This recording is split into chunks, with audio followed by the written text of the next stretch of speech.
Assalamualaikum warahmatullahi wabarakatuh. Perkenalkan, nama saya Adriana Rizkyati Andalan Putri, mahasiswa PPG Prajabatan gelombang 1 tahun 2024 Universitas Pancasakti Tegal. Di sini saya akan mempresentasikan hasil best practice saya yang telah saya buat pada saat pelaksanaan PPL 2 yang berjudul Problem Based Learning berbantuan media pembelajaran plakat untuk meningkatkan motivasi belajar pada materi eksponen. Problem Based Learning atau PBL merupakan metode pembelajaran yang menekankan pada penyelesaian masalah sebagai langkah awal dalam proses belajar. Walker et al. 2020 menemukan bahwa PBL terbukti efektif dalam meningkatkan motivasi intrinsik siswa yang sangat relevan dengan tantangan yang dihadapi di SMK Negeri 2 Tegal. Media plakat atau papan bilangan berpangkat di sisi lain berfungsi sebagai alat bantu visual yang dapat membantu siswa dalam memahami konsep-konsep abstrak seperti eksponen. Meyer 2019 dalam penelitiannya menegaskan bahwa menggunakan media visual seperti plakat dapat meningkatkan pemahaman siswa terhadap materi yang sulit. Latar belakang masalah dalam artikel ini yang mana salah satu tantangan utama dalam dunia pendidikan khususnya di sekolah menengah kejuruan ataupun SMK adalah bagaimana meningkatkan motivasi siswa terutama dalam memahami konsep-konsep yang dianggap sulit seperti materi eksponen. Dari latar belakang ini dapat kita ambil garis besar yang mana yang pertama adalah rendahnya motivasi belajar siswa, kemudian ada rendahnya hasil belajar siswa dan banyaknya siswa yang merasa kesulitan dalam memahami materi. Penelitian ini bertujuan untuk mengimplementasikan dan mengevaluasi metode Problem Based Learning atau PBL yang didukung oleh media pembelajaran plakat dalam meningkatkan motivasi belajar siswa pada materi eksponen. Secara garis besar tujuannya yaitu untuk meningkatkan inovasi dalam pembelajaran intrinsik dan meningkatkan keterlibatan siswa. Untuk metode penelitian dalam penelitian ini yang pertama itu setting, yang mana penelitian ini dilaksanakan pada tanggal 7 Agustus 2024 di SMK Negeri 2 Pekalongan. Untuk subjek dalam penelitian ini yaitu peserta didik kelas 10 MPLB 2 yang berjumlah 36 siswa reguler. Kemudian untuk teknik pengumpulan datanya saya menggunakan observasi, asesmen, dan pengisian kuesioner. Dan sedangkan untuk analisis datanya yaitu dengan menggunakan data kualitatif dan data kuantitatif untuk menilai hasil. Selanjutnya yang akan saya bahas di sini yaitu mengenai hasil dan pembahasan.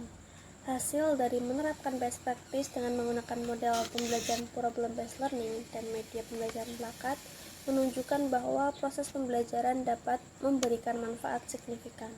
Hal ini mencakup peningkatan motivasi dan keterlibatan peserta didik, pengembangan keterampilan berpikir kritis dan kreatif, serta peningkatan kemampuan peserta didik dalam kolaborasi dan komunikasi. Selain itu, pendekatan ini menciptakan lingkungan pembelajaran yang menyenangkan dan mempermudah pencapaian tujuan pembelajaran yang telah ditetapkan. Hasil pelaksanaan pembelajaran. Berikut ini adalah hasil dari pelaksanaan pembelajaran menggunakan problem based learning dengan bantuan media pembelajaran plakat. Mencakup informasi tentang aktivitas dan sikap peserta didik, aktivitas guru serta hasil belajar peserta didik. Tabel 1 di sini yaitu merupakan data yang diperoleh dari pengamatan aktivitas peserta didik. Aspek yang diperhatikan selama pengamatan di sini ada 4. Yang pertama yaitu mengenai peserta didik aktif mengemukakan pendapat. Di sini terdapat 28 peserta didik yang terlibat dalam aktivitas. Dengan kata lain, persentase yang telah didapatkan peserta didik saat beraktivitas yaitu 77,77%. Aspek yang kedua yaitu mengenai peserta didik kerjasama dalam kelompok. Di sini terdapat 31 peserta didik yang artinya persentase peserta didik yang beraktivitas yaitu sebesar 86,11%.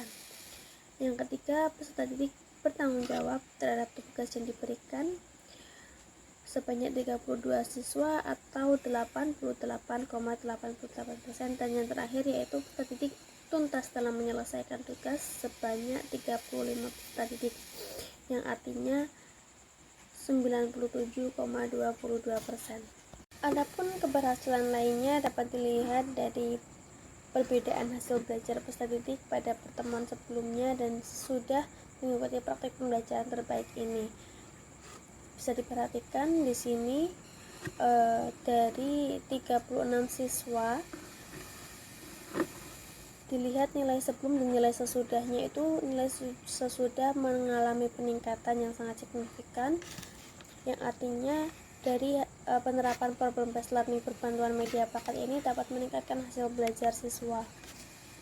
Berdasarkan tabel hasil belajar peserta didik, diketahui bahwa sebelum praktik pengalaman pembelajaran dengan model problem based learning dengan berbantuan media pembelajaran plakat pada materi eksponen, nilai rata-rata kelas 10 MPLB 2 adalah 79,83 dari 36 peserta didik. Setelah penerapan praktik terbaik, terjadi peningkatan yang signifikan dalam nilai rata-rata mereka, yaitu menjadi 85,94. Dengan demikian, terjadi peningkatan nilai sebesar 6,11% dari sebelumnya. Hasil ini menguatkan temuan bahwa metode PBL berbantuan media plakat efektif dalam meningkatkan motivasi dan pemahaman siswa terhadap materi eksponen. Peningkatan yang terlihat pada berbagai aspek ini menunjukkan bahwa pendekatan yang digunakan dalam best practice ini tidak hanya berhasil dalam meningkatkan pemahaman siswa terhadap materi yang diajarkan, tetapi juga berhasil dalam meningkatkan motivasi dan keterlibatan siswa dalam proses pembelajaran. 4 hal yang dapat saya simpulkan dari best practice ini. Yang pertama yaitu penerapan model problem based learning dengan berbantuan media pembelajaran plakat dapat meningkatkan motivasi belajar peserta didik terhadap materi eksponen. Yang kedua, metode ini berhasil meningkatkan partisipasi dan keaktifan siswa selama proses pembelajaran. Yang ketiga, terjadi peningkatan minat dan antusiasme peserta didik terhadap materi eksponen. Dan yang terakhir yaitu penerapan problem based learning berbantuan media pembelajaran plakat juga mendorong motivasi intrinsik siswa untuk belajar. Sekian best practice yang dapat saya paparkan. Semoga paparan yang disampaikan dapat memberikan wawasan baru dan menjadi inspirasi bagi kita semua dalam upaya meningkatkan kualitas pendidikan melalui inovasi dan teknologi. Saya pamit undur diri. Wassalamualaikum warahmatullahi wabarakatuh.